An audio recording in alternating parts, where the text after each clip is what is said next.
नमस्कार, मी प्रशांत सागवेकर. सर्व प्रेक्षकांना जय महाराष्ट्र. आतापर्यंतच्या 3 ठळक घडामोडी या विशेष बातमीपत्रामध्ये तुम्हा सगळ्यांचं स्वागत. 3 महत्त्वाच्या घडामोडी आतापर्यंतच्या आता स्क्रीनवरती आहेत. पहिली, राज ठाकरे आणि मुख्यमंत्री देवेंद्र फडणवीसांची आता थोड्या वेळापूर्वी भेट झाली आहे. बेस्ट पतसंस्थेच्या निवडणुकीसाठी राज ठाकरे आणि उद्धव ठाकरे या भावांनी 20 वर्षांनंतर राजकीय युती केली, पण ही युती मतपेटीत कोणतीही जादू करू शकली नाही.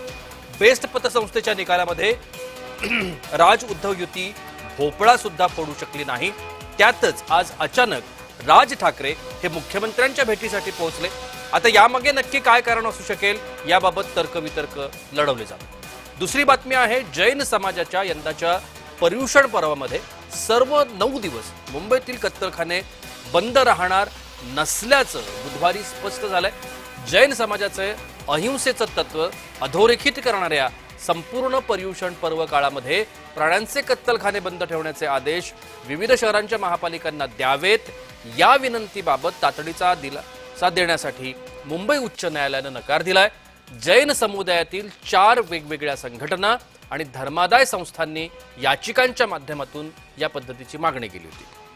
तिसरी आणि अत्यंत महत्त्वाची बातमी, राहुल गांधी यांनी ज्या पुराव्यांच्या आधारे मोदी सरकारवर मतचोरीचा आरोप केला होता तो आरोपच आता खोटा असल्याचं समोर येतंय. कारण ज्या एजन्सीनं याबाबतची माहिती दिली होती ती एजन्सीच आता म्हणतेय की आमच्याकडून माहिती देण्यात चूक झाली. 3 महत्त्वाच्या बातम्या आपल्या स्क्रीनवरती आहेत आणि या 3 महत्त्वाच्या बातम्यांवरती आपण विश्लेषण देखील घेणार आहोत, तज्ज्ञांची मतं घेणार आहोत, राजकीय प्रवक्त्यांना याबाबत काय वाटतं त्याबाबत सुद्धा आपण माहिती घेण्याचा प्रयत्न करणार आहोत. मात्र आत्ताच्या घडीच्या या 3 महत्त्वाच्या बातम्या तुम्ही स्क्रीनवरती पाहता आहात, ज्याच्यामध्ये आत्ता सगळ्यात चर्चेत असलेली सगळ्यात महत्त्वाची बातमी ती म्हणजे राज ठाकरे आणि देवेंद्र फडणवीस यांची झालेली महत्त्वाची भेट. आपण या सगळ्या संदर्भात अधिक माहिती घेण्याचा प्रयत्न करणार आहोत. सध्या माझ्यासोबत आता राजकीय विश्लेषक प्रवीण पुरो आहेत आणि आपण त्यांच्याकडून या भेटीबाबत काय नेमके तर्कवितर्क लढवले जात आहेत या संदर्भात देखील माहिती घेण्याचा प्रयत्न करणार आहोत. त्याच पद्धतीनं भाजपाचे प्रवक्ते अजित चव्हाण देखील आपल्यासोबत आहेत. त्यांनाही या सगळ्या भेटी संदर्भात काय वाटतं ते सुद्धा मी जाणून घेण्याचा प्रयत्न करणार आहे. सगळ्यात सुरुवातीला माझा प्रश्न आहे प्रवीण पुरो आपल्यासाठी. राज ठाकरे आणि फडणवीस यांची भेट झाली, तर्कवितर्कांना उधाण आलंय. ज्या पद्धतीनं बेस्ट पतसंस्थेच्या निवडणुकीमध्ये ठाकरे भावांना, ठाकरे बंधूंना जे अपयश आलं, त्यांना भोपळा सुद्धा फोडता आला नाही आणि त्यानंतर लगेचच दुसऱ्या दिवशी राज ठाकरे जाऊन फडणवीसांना भेटतात. राजकीय दृष्टिकोनातून तुम्ही याचा अर्थ काय आणि कसा लावता? बेस्ट पतसंस्थेच्या झालेल्या निवडणुकीमध्ये उत्कर्ष पॅनलला म्हणजे राज ठाकरे आणि उद्धव ठाकरे म्हणजे शिवसेना आणि मनसेच्या पॅनलला खूप मोठा धक्का बसलाय वास्तव. पण या निवडणुकीला तेवढं महत्व द्यावं का या संदर्भात या दोघांमध्ये जरा मताक्य नव्हतं. त्याच्यामुळे या दोघांनीही या निवडणुकीमध्ये अपेक्षित असं लक्ष दिलं नाही. याचं एक कारण असू शकतं की मतदार आपल्याशी जोडले गेलेले नाही. आपण या संदर्भात आपण चर्चा यापूर्वी केलेलीच आहे. पण तरीही एकूणच परिस्थितीमध्ये आणि आताच्या राजकीय परिस्थितीमध्ये इतक्याच्या निवडणुकीला राज ठाकरे यांनी महत्व दिलं नसताना आज त्यांनी वर्षावरती मुख्यमंत्र्यांची भेट घेणं याच्याशी आणि पतसंस्थेमधील पराभव याचं जे जोडणं हे संयुक्तिक वाटत नाही. मी थोडंसं तुम्हाला थांबवतो प्रवीण पुरोजी. आपण याच्यावरती आपले अजित चव्हाण आपल्या सोबत आहेत, भाजपचे प्रवक्ते, त्यांना काय वाटतं म्हणूया. प्रवीण पुरो असं म्हणतायत अजित चव्हाणजी की या निवडणुकीला जेवढं पाहिजे तेवढं महत्व नाहीये, तेवढं महत्व आपण देऊ नये. खरंच भाजपा अशा दृष्टिकोनातून बेस्ट पतसंस्थेच्या या निवडणुकीकडे पाहते? आपल्या चॅनलवरती गेले 2-3 दिवस सातत्यानं जेव्हा आम्ही चर्चा करत होतो तेव्हा आम्ही सगळेच सांगत होतो, माझे नेते आदरणीय आशिष शेलार साहेब असतील, माझे नेते माननीय मुख्यमंत्री महोदय देवेंद्र फडणवीस साहेब असतील, आम्ही सगळ्यांनी सांगितलं होतं की ही निवडणूक आम्ही पक्ष म्हणून पाहत नाही. जो बुन से गई वो हौद से नहीं आती असं म्हटलं जातं. आपल्या चॅनलवरती मोठा कार्यक्रम केला होता आपण. महाराष्ट्र नवनिर्माण सेनेच्या एका प्रमुख नेत्यांना आरोप केले. आता ज्यांच्या बाबतीत केले ते नेमके माझे मित्रच होते.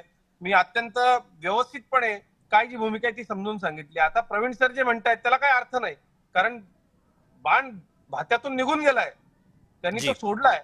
आणि आम्ही कुठेही पक्ष म्हणून या निवडणुकीमध्ये लढत नसताना, तसं आम्ही वारंवार सांगत असताना सुद्धा ठाकरे ब्रँड महाराष्ट्रामधल्या सर्वच माध्यमांवरती हा जो काय बँड वाजवला जात होता तो काय आपोआप वाजतो का?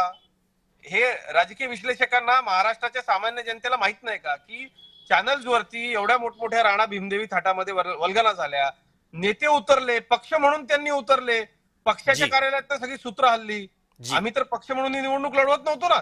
त्यामुळे आता प्रवीण पुरोसरांच्या या विश्लेषणाचा मी 100% विरोध करतो. अजितजी प्रवीण थोडंसं सर- थांबवतो. प्रवीण पुरोनं काय वाटतं आपण जाणून घेण्याचा प्रयत्न करूया. पुरोजी, अजित चव्हाण स्पष्टपणे म्हणतायत ठाकरे ब्रँड ही वल्गना होती.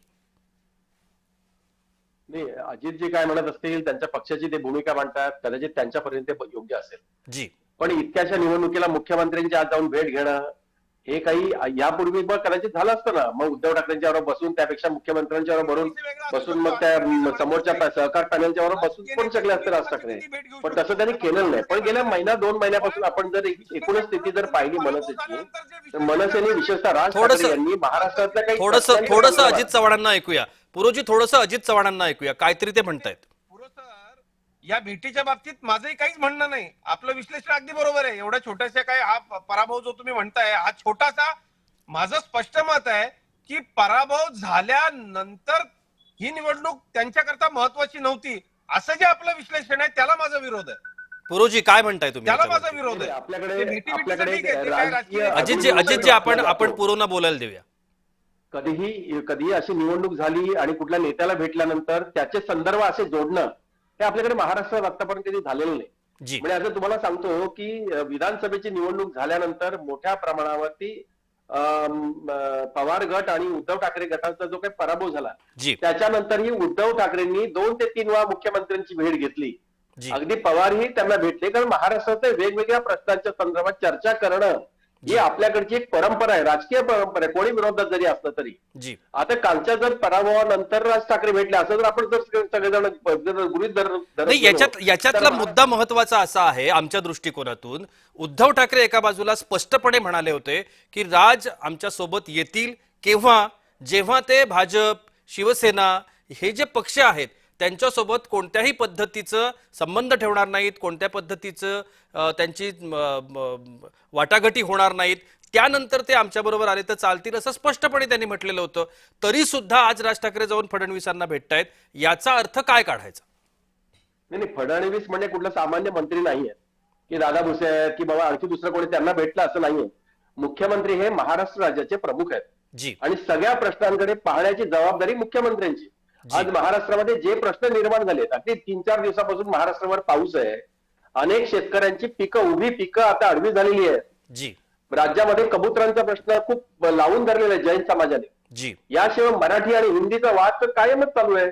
जी. आणि या सगळ्या प्रश्नांवरती जर राज ठाकरे यांनी मुख्यमंत्र्यांची भेट घेतली अशी चर्चा त्यांच्या पक्षामध्ये पण आहे. या सगळ्या महत्वाच्या प्रश्नांसाठी जर मुख्यमंत्र्यांची जर भेट घेतली असेल तर ते आश्चर्य व्यक्त करण्यासारखं काहीच नाही ना. कारण आपण अजित चव्हाणजी, तुम्हाला वाटतं की पराभव झाल्याच्या दुसऱ्या दिवशी राज ठाकरे या सगळ्या प्रश्नांसंदर्भात मुख्यमंत्र्यांना भेटले असतील?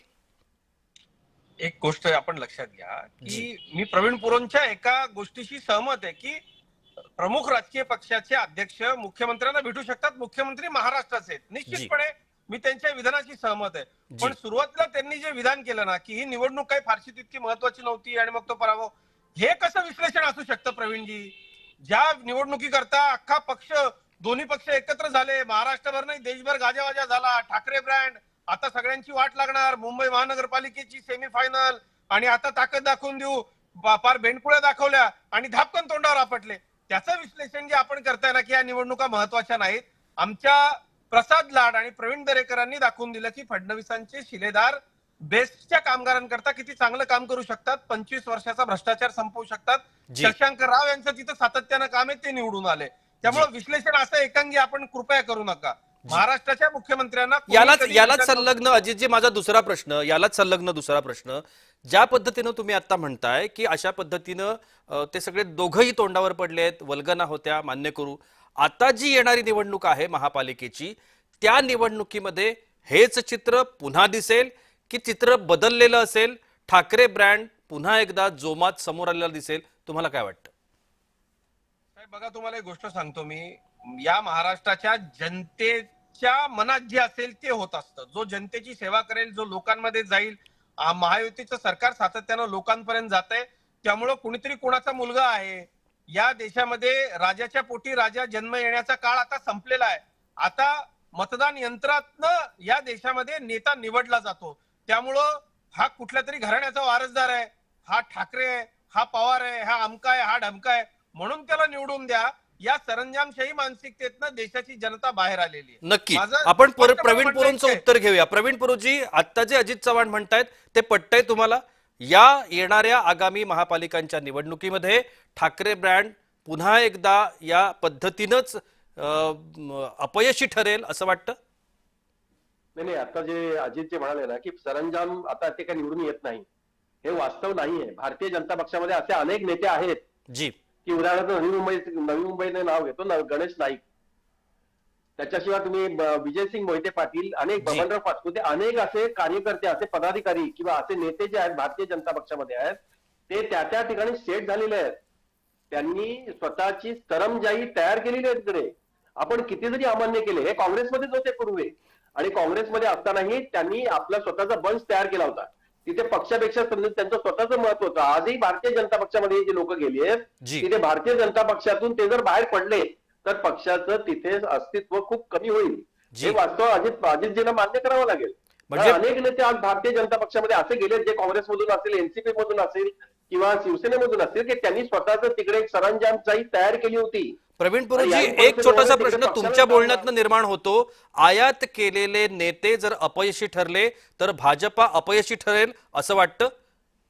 अजित चव्हाणजी काय वाटतं? ते 100% खरं आहे. त्यांचा 100% म्हणण्याचा खरं आहे. रोख त्या ठिकाणी आहे. जी परिस्थिती काँग्रेस आणि एनसीपीची झाली ती कोणामुळे झाली? भारतीय जनता पक्षाला हे जे येण्याची तिकडे करणारे ज्यांनी भारतीय जनता पक्षाला पक्षावरती स्वतःसाठी राबवून असेल घेतलं, तर तो भाग त्यांनी आला हिता. त्यांनी परंतु तिथे चर्चेचा पक्षापेक्षा विषय काय? स्वतःचं महत्व वाढवलं. विचारता. प्रवीण पूर्व विश्लेषण काय करतायत? आमचा पक्ष एखादा कुटुंब चालवतो का? इंदिरा काँग्रेस आहे, गांधी कुटुंबाच्या खासगी मालमत्ता आहे, शरद पवारांचा पक्ष खासगी मालमत्ता आहे. इव्हन मी तुम्हाला सांगतो, आमच्या सोबत असलेल्या अजितदादा पवारांचा पक्ष घ्या, त्यांच्या पक्षामध्ये त्यांच्या कुटुंबामधले इतर लोक पक्ष चालवतात का? अध्यक्ष कोण आहे पक्षाचं? नामधारी लोक ठेवून बाकीच्या इतर गोष्टी. भारतीय जनता पक्षाची तुलना या सगळ्याशी आपल्याला करता येणार नाही. निश्चितपणे घराण्याचे असलेले नेते आहेत ना, आपला विषय चर्चेचा काय आहे त्याच्यावरती आपण नीट विश्लेषण केलं पाहिजे. जी, तुम्ही नाही, घराणेशाही हा तुम्हीच विषय काढला मगाशी. सरंजामशाही ही पक्षामध्ये चालत नाही, नाही. आपण तुम्ही ते म्हणाला म्हणतायत ना. तसं आपण निवडणुकीच्या भूमिकेवरती राहू. राज ठाकरे आणि उद्धव ठाकरे 20 वर्षानंतर एकत्र आले. एका भूमिकेवरती त्यांना एकत्र यावंसं वाटलं आणि येणाऱ्या पुढच्या काळामध्ये ज्या काही निवडणुका महाराष्ट्रामध्ये होतील त्या निवडणुकामध्ये ही युती दिसली तर महाराष्ट्राचं राजकारण बदलेल अशा पद्धतीच्या चर्चा आता राजकीय वर्तुळामध्ये आहेत, सर्वसामान्य नागरिकांमध्ये आहेत. बेस्ट पतसंस्थेची झालेली निवडणूक ही अपवाद ठरेल की खऱ्या अर्थानं राज ठाकरे आणि उद्धव ठाकरे यांचा ठाकरे ब्रँड पुन्हा एकदा नावारूपाला येईल? दोघांनाही काय वाटतं? वेळेची मर्यादा आहे. प्रवीण पुरोजी, आपण बोला पहिल्यांदा. नाही, याच्यामध्ये मी आपल्याला सांगतो जी, अजित चव्हाण बोलतात. बोला. नाही, याच्यामध्ये मी आपल्याला सांगतो की लोकशाहीमध्ये आपल्याला असा अभिप्रेत आहे की सामान्य लोकांचं प्रतिनिधित्व. ठाकरे ब्रँड किती दिवस त्याचं तुणतुण आपण वाजवणार आहोत? निवडणुकीत हारले ना, बघितलं ना आपण. माझं स्पष्ट म्हणणं इतकंच आहे की सामान्यांच्या इच्छा आकांक्षा पूर्ण करण्याकरता जी, सर्वसामान्यांमध्ये जाऊन काम करणारे लोक यापुढे राजकारणामध्ये यशस्वी होत राहतील. हे मुंबईच्या 98% जिथं मराठी मतदार आहेत अशा एका निवडणुकीने दाखवून दिलेलं आहे. आणि निवडणुकीच्या आधी मला तर आणखी एक गोष्ट, एका गोष्टीचं आश्चर्य वाटतं की तोंड फाटेस्तोवर निवडणुकीच्या आधी बोलणारे विश्लेषक, पत्रकार आता निवडणूक झाल्यानंतर अशी भूमिका जेव्हा घेतात, इथं छोटीशी निवडणूक होती, याला काही त्यांनी फारसं महत्व दिलं नव्हतं. अरे मग पक्षाचे एवढे महत्वाचे नेते तुम्ही उतरवले, एवढा फार डंका वाजवला, मीडियाला काय आता जाहीररित्या मला बोलायचं नाही पण माध्यमातला मला माहिती आहे असाच डंका वाजतो का? तो डंका स्वतःचा वाजवला आणि तुम्ही निवडणुकीला सामोरे गेलात. 25 वर्ष खाका खाल्लं, भ्रष्टाचार केला, लोकांनी घरी पाठवलं. संपली ना संधी तुमच्या ब्रँड. प्रवीण पुरोजी काय काय तुमचं या सगळ्यावरती तुमचं काय मत? ते बोललेत. करायला पाहिजे. महाराष्ट्रावर जेव्हा राज ठाकरे जातात मुंबई सगळ्यात महाराष्ट्रामध्ये जी एकाही भारतीय जनता पक्षाच्या किंवा इतर कुठल्याही पक्षाच्या नेत्याला जी गर्दी असते जी ती राज ठाकरेंच्या पेक्षा अधिक असते. असं कधी राखू शकाल का तुम्ही? एक तर मान्य करायला पाहिजे की मराठी मतदार, तरुण मतदार राज ठाकरे यांना मानतात. समर्थनच हे करायचं. तुम्हाला मान्यच करावं लागेल ना. आता तुम्ही सांगितलं की 15,000 मतांच्या एका पतपेढीमध्ये त्यांचा पराभव झाला म्हणून अख्ख्या महाराष्ट्रावर पराभव झाला अजितजी. हे समजू नका तुम्ही. असं जर तुम्ही समजलं तर तुमचं नुकसानच होईल. नक्कीच नक्कीच मी दोघांनाही विनंती करतो, दोघांनाही थांबा. माझ्याकडची वेळ संपलीये या विषयाच्या अनुषंगानं असलेली. मात्र यामध्ये जो चर्चेचा भाग आहे, आता राज ठाकरे थोड्या वेळामध्ये या संदर्भातली एक पत्रकार परिषद घेतील आणि त्यांची भूमिका जी आहे ती मांडतील. मात्र ही जी भेट आहे ती भेट आज सकाळपासून चर्चेचा विषय होती एवढं मात्र नक्की. पुढच्या विषयाकडे मी जाणार आहे आणि त्यासाठी पुन्हा तुम्हा दोघांचं विश्लेषण आणि तुम्हा दोघांची मतं ही खूप महत्वाची आहेत. आणि त्यातला जो विषय आहे आजचा, जो आणखीन एक महत्वाचा विषय, तो म्हणजे राहुल गांधी यांनी भाजपा सरकारवरती केलेला मतचोरीचा आरोप. एका बाजूला राहुल गांधी म्हणतायत की भाजपानं मतचोरी केली, पंतप्रधान नरेंद्र मोदी हे मतचोरीच्या माध्यमातून आलेले पंतप्रधान आहेत असा आरोप त्यांनी थेट केला होता. पण ज्या माहितीच्या आधारे राहुल गांधी हा आरोप करत होते तीच एजन्सी आता असं म्हणतेय की आमच्याकडून चूक झाली. मला सगळ्यात या दोघांनाही म्हणजे प्रवीण पुरोसर आपल्या बरोबर आहेत जे राजकीय विश्लेषक आहेत आणि अजित चव्हाण आहेत जे भाजपचे प्रवक्ते आहेत. खरं तर काँग्रेसचा एखादा प्रवक्ता आपण बोलवण्याचा प्रयत्न करत होतो, मात्र त्यांच्याशी संपर्क होऊ शकला नाही, ते उपलब्ध होऊ शकले नाहीत. मात्र या आरोपाकडे मला पहिल्यांदा प्रश्न विचारायचा आहे अजित चव्हाणांना. ज्या पद्धतीनं जवळजवळ आता 11 वर्ष होत आहेत मोदी सरकार आहेत, राहुल गांधी ज्या पद्धतीनं म्हणतायत आणि ज्या पद्धतीनं आता बिहारमध्ये जे चित्र निर्माण केलं जात आहे, राहुल गांधींना अतिशय मोठ्या प्रमाणात प्रतिसाद मिळतोय वगैरे वगैरे, आणि त्या पद्धतीची दृश्य आता आपल्याला सोशल मीडियावरती सुद्धा दिसत आहेत. एका बाजूला राहुल गांधी अशा पद्धतीचा मतचोरीचा आरोप करतात आणि त्याच वेळेला त्यांचीच एजन्सी म्हणते आमच्याकडनं चूक झाली. अजित चव्हाणजी, तुम्ही याकडे कसं पाहता? मला खूप वाईट वाटतं. देशाची फसवणूक आहे ही, लोकांची फसवणूक आहे जी. आणि आता हे सगळं स्पष्ट झालेलं आहे. याच्या पाठीमागे एखादं आंतरराष्ट्रीय षडयंत्र आहे का?